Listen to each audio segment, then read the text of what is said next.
j'espère que vous allez bien. Nouvelle random review sur les 4 premiers tomes de la série Pline. Ce manga, édité par Casterman, de Mari Yamazaki et de Tori Miki. Alors, Pline, de quoi s'agit-il? Il s'agit d'un manga qui relate de manière un peu romancée la vie de Pline, ce naturaliste romain qui a vécu entre 23 et 79 de notre ère, et dont le vrai nom était Gaius Plinius Secundus. Voilà. Donc on suit les pérégrinations de ce naturaliste au cours de cette période de l'histoire, et aussi parce que, sinon pour remplir un petit peu le manga aussi, ses rapports avec Néron, l'empereur romain, et bien sûr, Néron étant un personnage historique connu et souvent détesté, une grande partie du manga s'intéresse aussi à ce personnage et aux personnes qui gravitent autour de lui. Alors, ce manga, j'ai découvert par hasard à la médiathèque. Je vais vous montrer quelques planches. Voilà, un style assez agréable, assez fin. Voilà. Les représentations et les couvertures sont assez belles aussi. Donc, voilà. Donc c'est un manga qui est plutôt à la fois instructif sur cette période de l'histoire que moi je ne connais très peu finalement. Néron, je savais qu'il était fou, mais je ne me suis jamais penché sur le pourquoi du comment, même si, comme je vous l'ai dit, c'est un peu romancé, puisque les rapports entre Pline et Néron n'étaient pas connus, on ne voyait pas trop quels étaient leurs rapports à tous les deux. Néanmoins, les auteurs là font une histoire plutôt sympathique, voilà, où on suit, donc ça commence avec Pline qui arrive sur le mont Vésuve, sur l'Etna, qui vient d'entrer en éruption et qui a ravagé la ville, et donc il recueille un jeune, Euclès, grec, qui a appris à écrire et qui va le suivre en tant que scribe.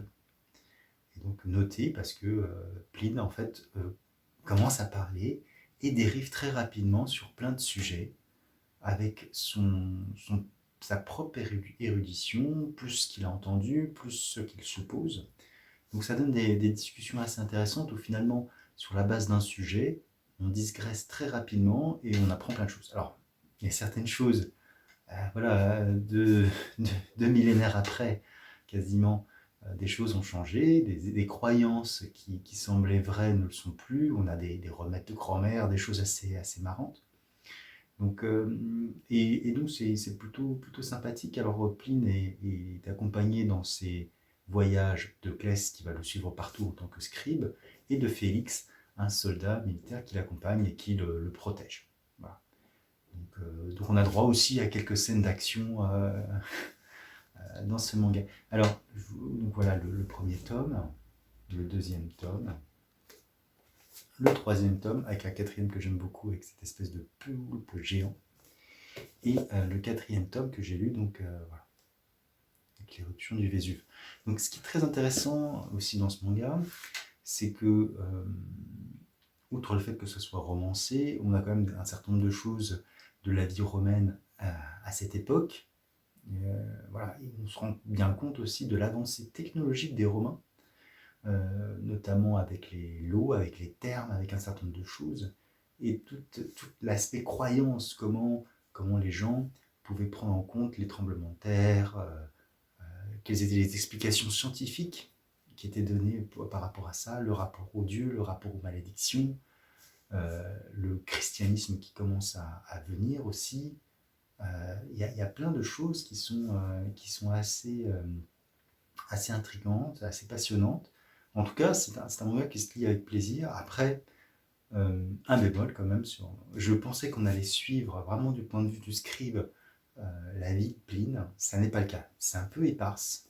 Finalement, les auteurs vont un petit peu dans toutes les directions. On suit Pline, on suit Euclès, on suit Néron, on suit Poppée, on suit Félix. Tout se mélange un petit peu, donne un ensemble assez cohérent, mais finalement ça s'appelle Pline, mais Pline des fois n'est même pas le personnage le plus mis en avant. Voilà. Un autre petit bémol aussi, certains personnages ont tendance à se rapprocher un petit peu au niveau du trait. Voilà. Bon, après, c'est vraiment parce qu'il faut trouver des bémols sur ce manga qui reste assez bon, il faut bien le dire. Donc voilà, donc une bonne petite découverte de mon côté, et que j'espère que vous jetterez un coup d'œil en tout cas, parce que ça vaut le coup. Comme d'habitude, hein, n'hésitez pas à liker, disliker, commenter si vous l'avez lu, si vous ne l'avez pas lu, hein, à me dire exactement. Je ne sais pas en combien de tomes cette série est présente. Je sais qu'elle est peut-être en cours de parution. Ma médiathèque a parfois un petit peu de retard en termes de mise à jour de série, mais bon, voilà. Sur ce, je vous souhaite une très bonne journée et je vous dis à plus tard. Ciao!